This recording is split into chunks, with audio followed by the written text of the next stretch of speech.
dare great things for Christ.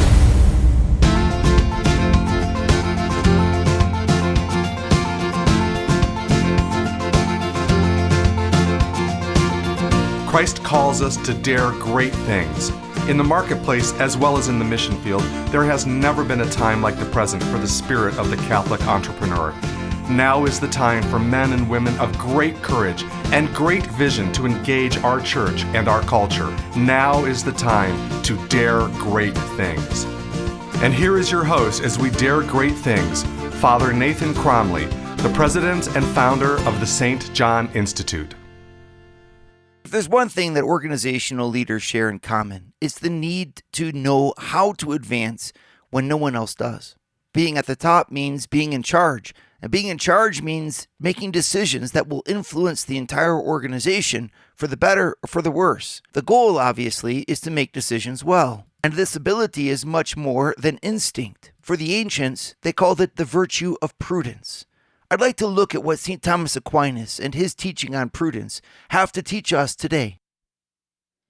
Welcome back, everybody. I'm glad to be back with you and have this chance to understand what Thomas Aquinas has to tell us about anything. Because anytime you get a chance to listen to Aquinas, it's just life-changing. And especially when it's about something that's as important as our leadership over our families, over our companies, over our organizations. I mean, can you afford not to take wisdom wherever you can find it? Of course you can't. And the smart person knows that anywhere that they can learn something that will help them, well, that's something that they should spend time doing. And Thomas Aquinas is one of those places where you have, in such a density, so much wisdom. You could almost read through Aquinas' eyes all of antiquity. Right? Which is, I mean, obviously there's much more that you need to study, go back to those sources themselves. There's value in that. But my point is, when you read him, you're reading someone who's thinking with the mind of the church, with the mind of the Bible, and with the mind of civilization leading up to him. He's just an amazing place to find in one spot a way of approaching very deep questions. And I want to applaud you for coming to the St. John Leadership Network to take the time to try to get some of these deeper answers. To quote St. Thomas Aquinas himself, the slenderest knowledge of higher things is of infinitely more value than the greatest knowledge of lesser things. Right? So we can say, well, we're kind of plunged in the lesser things because we're people of business, and that's fine. I'm glad that you are. We need you to be there. But in the same way, taking the time to sharpen the saw, as Stephen Covey says, and to try to become a better person and a better understanding, every little bit that you get of an understanding of how you're doing what you're doing will have an exponential value in terms of what you're doing and producing it. So this is where St. Thomas Aquinas presents such a value for us, because he gives an insight into us as workers, okay, and therefore into your people as workers. He gives us a perspective of understanding what we're doing every day in our organizations or every day in our businesses or even what we're doing in our families, and understanding it from the perspective of the human experience. And this makes it possible to then bring all of the wisdom of antiquity to bear on what we have to do every day. Wouldn't it be amazing to have the wisdom of Plato, right? Or the practical knowledge that we could gain from Cicero or Homer or St. Augustine or St. Ambrose or St. Jerome, go back to all these different thinkers. What if we could compile them into a place that would help us every day to make the decisions that we'd have to make? Well, you say, well, gosh, that'd be just wonderful, right? Well, that's what we have in St. Thomas Aquinas. And we have it in a special way because for Aquinas, what makes him unique is that he looks at everything that a human being does as flowing from what a human being is. Now, I know that that's a deep thought right there, but it's what makes the difference. So many people I know are frustrated because they go from one leadership conference to the next, they read one leadership book, they go to the next. It seems like there's a million methods for doing things, and so you, in the end, feel like there's no real point in studying leadership anyway. And I see there's a ton of value in what everybody's saying, and all these different books are just great, etc. But how do we put them to the best use, right? We have to know how to integrate this diversity of information into the areas that we actually need to improve in. That's what Aquinas gives us. That's what a Catholic perspective on work gives us. It gives us the understanding that what we do flows from what we are. And therefore, if we can understand how we function as human beings, we'll be able to function better in everything that we do. And so an improvement in who I am on the inside, and it is an improvement of what I've been given, my nature, and will have a dramatic result in everything that I do. And this is a way for us to integrate both our thinking of the family and leadership in the family and leadership at work. So many times people try to juggle these two balls and they say, it's just impossible. It's either the family or it's work. And it feels like I have to take away from my family to give to work, or I have to take away from work to give to my family, right? And therefore they live a divided life.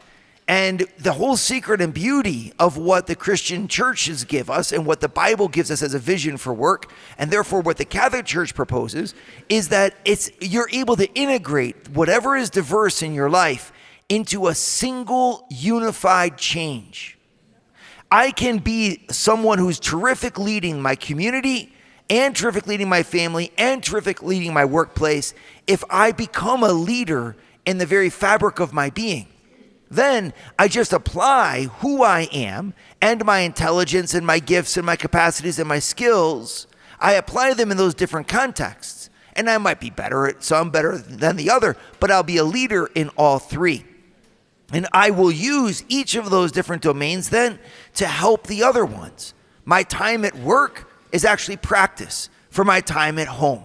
And my time at home is the seedbed for what I do in the community. And what I do in the community will feed what I do at work. And the three bring advantage to each other because all three of them are exercises of the same principle. Me asserting myself for the good of those whom I influence. That's called leadership. And if you really absorb the Catholic vision of this, the vision that Aquinas gives us, the vision that the Bible gives us, that work flows from who we are, well then understanding the place of virtues and the virtues that Aquinas himself is going to give us here, in the four cardinal virtues, especially the virtue of prudence, which we're going to be looking at today, but you'll understand why it's so important. If I'm a prudent person, then I will make good decisions in the workplace. And that practice of making good decisions in the workplace will help me to make good decisions at home. And being at home a prudent person, of course I'll extend that into my society and into the culture as a whole. This is what's so powerful about this. Aquinas points us into a pathway to make an impact everywhere we are for God and for the good. And that pathway is the human person. It's our own heart and our own personal development of character. And that begins with the virtue of prudence. Would you like to hear more from Father Nathan? Join the St. John Leadership Network and receive a 2-minute glance at the gospel every Sunday morning right to your phone. To learn more, go to www.stjohnleadershipnetwork.org/member and join for free today. So if we want to be a great leader in our organizations and a great leader at home and a great leader in our community, if we just want to be a leader, period, we need to start with developing who we are. And that development of who we are means we have to understand what it is that makes us up. What is a human being, right? And so here, looking at what the thinkers have always thought is of a special importance. Because today there's all kinds of definitions floating around. There are people that think that we can be a human being and half robot, or that think that we can change the fundamental structure of who we are, and it's no big deal. We can redefine all kinds of institutions that are at the bedrock of what our society is, and again, without consequence. And that's simply not true. You can't play with the very structure of reality and expect life to be the same. As a believer, we don't look to the prevailing culture to tell us what is true.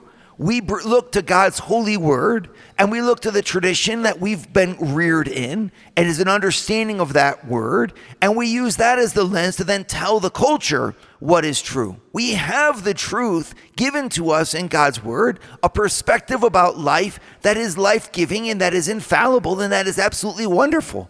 And we interpret that word within a living tradition, the tradition of antiquity, the tradition of great thinkers, but it represents at the same time a kind of boundary for us. There are certain positions and certain truths that God clearly teaches, like that our work is less than us.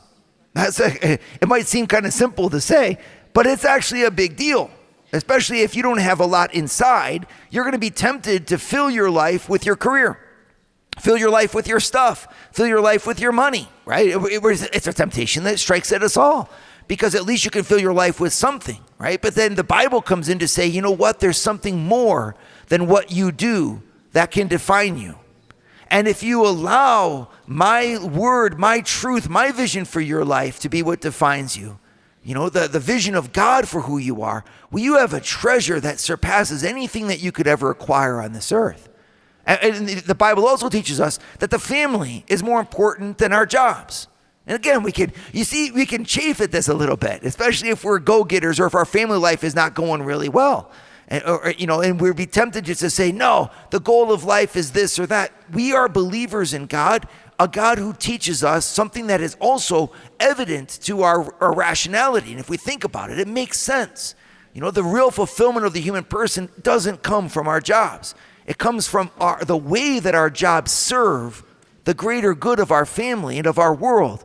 Our purpose is something greater than our avocation. And there's all kinds of other wonderful truths like that come to us from sacred scripture that we need to allow ourselves to relish. One of those truths is all about virtue. And here is St. Thomas Aquinas, just a great place for us to look for a nice source that condenses all of the different thought of antiquity and puts it in a Christian perspective. And it focuses us on the value of these virtues, the value of this character for who we are. And the queen of them all is the virtue of prudence. And that's why I want to start with that, because it helps us to understand the value of the other ones as well. We're going to look at prudence, temperance, justice, and fortitude. Okay, these are the 4 cardinal virtues. It's a fancy word, cardinal, and it doesn't mean a little red bird. That's the state bird of Ohio. No. It actually means a hinge. It means that other things are attached to these virtues. If you get prudence, well, you're going to have a whole bunch of other great virtues that are attached to it. And if you get temperance, if you get any one of these 4, well, you get like a quarter of all the virtues. And so the focal point for our acquisition of virtue or our improvement of who we are ought to begin with saying, how do I get prudence? Now, it sounds kind of funny because the way we use the word today, usually prudence means be careful. It means avoiding mistakes. So a prudent person is someone who just doesn't do too much. That doesn't sound like a lot of fun. You know, tell your kids, we're going to have a school of prudence today, you know, and the kids are all like, oh, no, not prudence. And it's actually a misnomer, right? It's a misunderstanding of what the word is supposed to mean. In fact, if you go back to the ancient understanding of prudence, it comes from the root of looking at what can't be seen. The etymology of the word refers to the ability of a prudent person to see what's not obvious to everybody else. And so a prudent person is going to be a wise person, but also a smart person. It's going to be kind of that person that is able to look beyond the veil and beyond the opacity of the situation and find a way forward no matter what. This is just a terrific blessing. I mean, if you're a prudent person, you're going to be your boss's best friend, right? And you're going to be able to provide for your family no matter what the economic situation is. And you're going to be able to find a way to navigate conversations with your 13-year-old where you can actually bring out the best of them. A prudent person, in other words, is the one who sees around the obstacle and around what doesn't yet exist and is able to find the way to the future every time with pleasure and with ease. I mean, could you imagine being married to a prudent person? It'd be absolutely amazing, right? And many of you already are. Could you imagine being the prudent person, what that would mean to your spouse?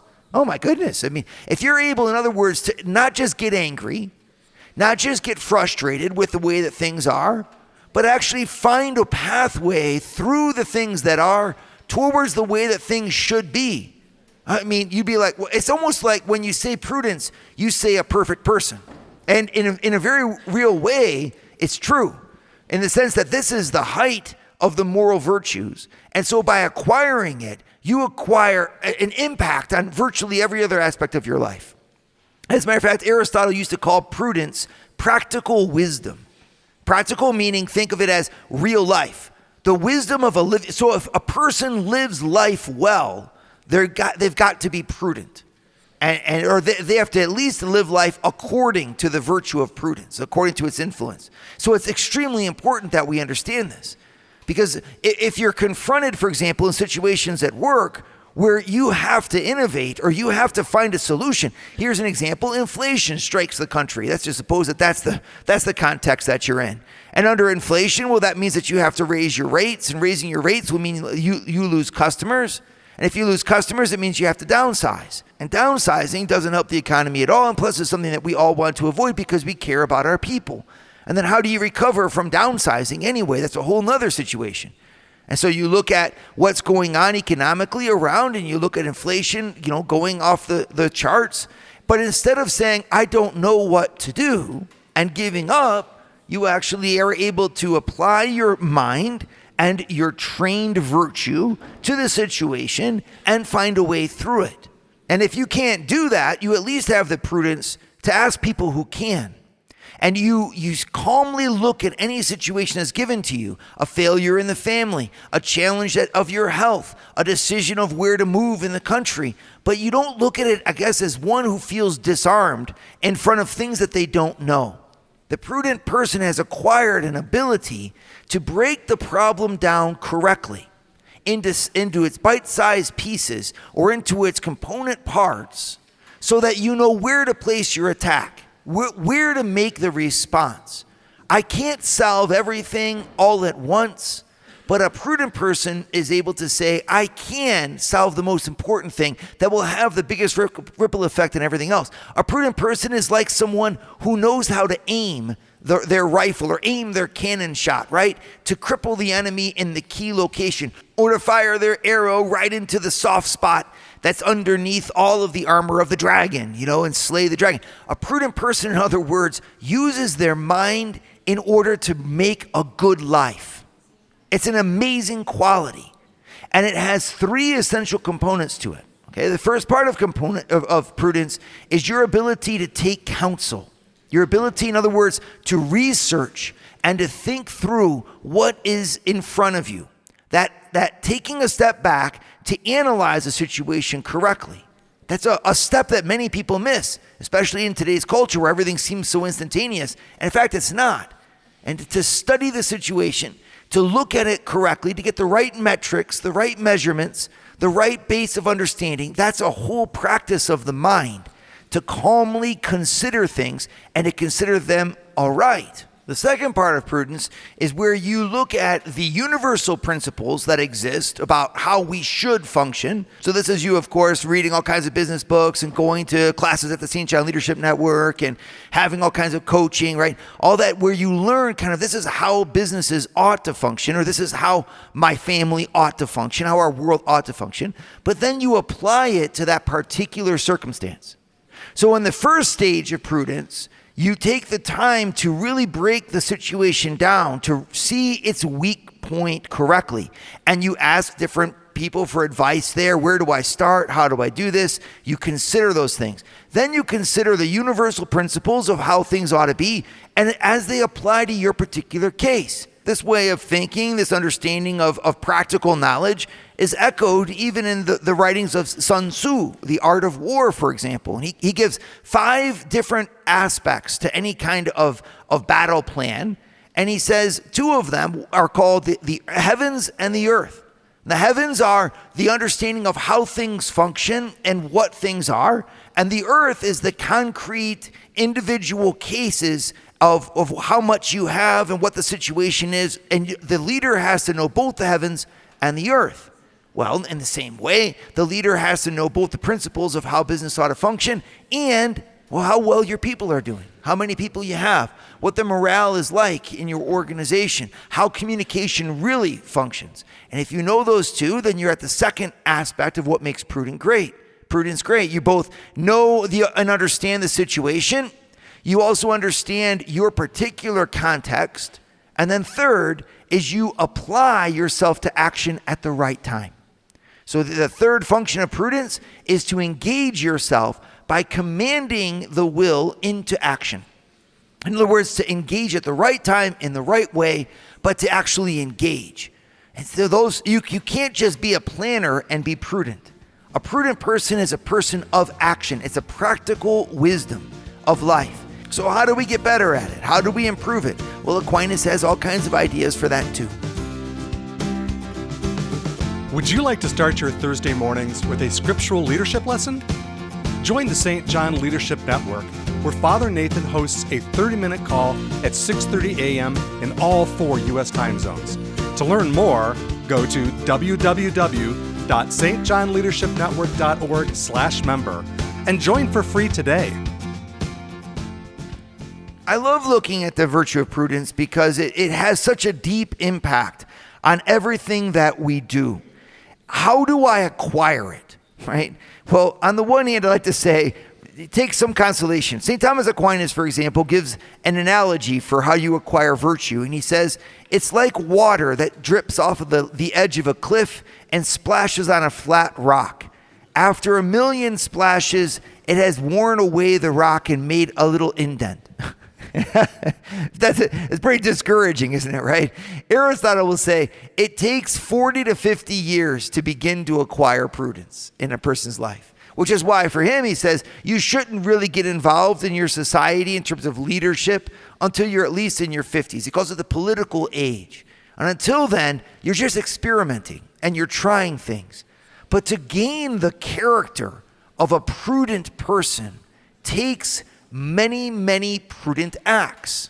All right? This is the old adage, you fake it till you make it. Right? Well, it's like that when it comes to being prudent. If you want to learn prudence, the best way is to work for a prudent person.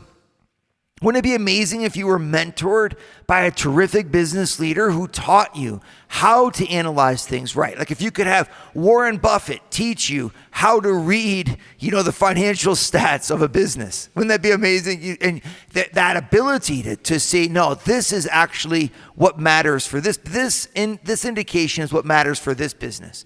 And this is the metric that we need to look at in this context. Right? We all wish we had a mind like that, right? Or if you were able to be mentored by someone as Prudence, as a saintly bishop, right, who understands both the law of God and the pastoral need of the people at that time, and is able to find a way where you don't compromise one or the other as you move your people forward. By living with prudent people, you gain a sense of what prudence is. So the very first step you could take in acquiring prudence is ask yourself, who do I know in my world whom I consider to be prudent? Right? And you'll know that by the fact that they always seem to arrive at a happy destination. They might not always be successful. There are many vicissitudes in life. It's not a question of success, but it's a question of they seem to always land on top. Even when bad things happen, the bad things don't seem to affect who they are. They're able to constantly turn something bad into something good. That's a sign of prudence.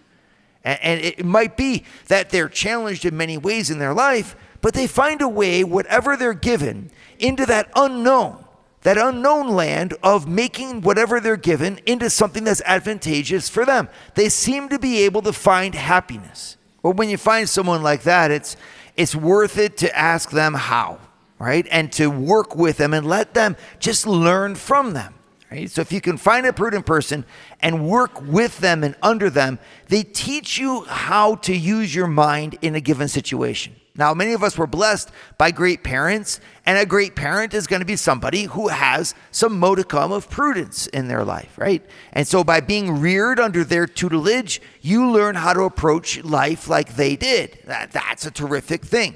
But to make it even better, you need to engage in the various acts imperfectly. Meaning you don't acquire virtue by just imitating folks.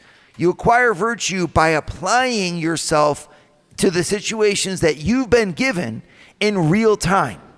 and being allowed and allowing yourself to make the mistakes that might come. Right? It's okay to make mistakes. You actually can acquire virtue by making mistakes, but you can't acquire virtue by not trying. Right? So give yourself in your responsibilities that grace of being able to say, I might not make the right decisions, but I definitely am going to die trying. Third step to acquiring prudence is to take the time to begin to read and study the great thinking that goes into your situation. I'm thinking about the military, for example. When you get a promotion in the military into the officer grade, you're given a reading list. Especially I'm thinking of the Marines, where this is well known. If you're going to lead people, you need to be an educated person. And this means for us in our positions to take the time to try to understand deeper what we're doing. There's just no way around it, but what a great invitation and what a great possibility for us, because it means that your position of responsibility is actually going to push you to develop who you are in a great way. You can't, in other words, find the right way through a situation if you don't know the right way to begin with. Right? So having an understanding of business, having an understanding of ethics, having an understanding of leadership, knowing who you are, these are essential things if you're not going to be the blind leading the blind, right? And then what you do in these situations is you apply them to action, being ready to be imperfect, but trying your best, listening to others, being trained by others, taking counsel, trying to find your way forward will exercise your mind by failure. There's nothing better than a useful post-mortem after a failure. And going back over and asking each other, where did we break down? Because then you're going to learn and you're going to be better for the next round. Don't be afraid of being imperfect. As you try and try again, by the grace of God, you're forged into someone who's able to lead and able to lead well. And this is the beautiful gift God's going to make of your life for His world. Dare great things for Christ. Share your feedback with Father Nathan. Send us an email at info@stjohninstitute.org. That's info@stjohninstitute.org. And don't forget to subscribe to premium video content to form, unite, and inspire you at Eagle Eye Pro on our website, eagleeyeministries.org. That's eagleeyeministries.org.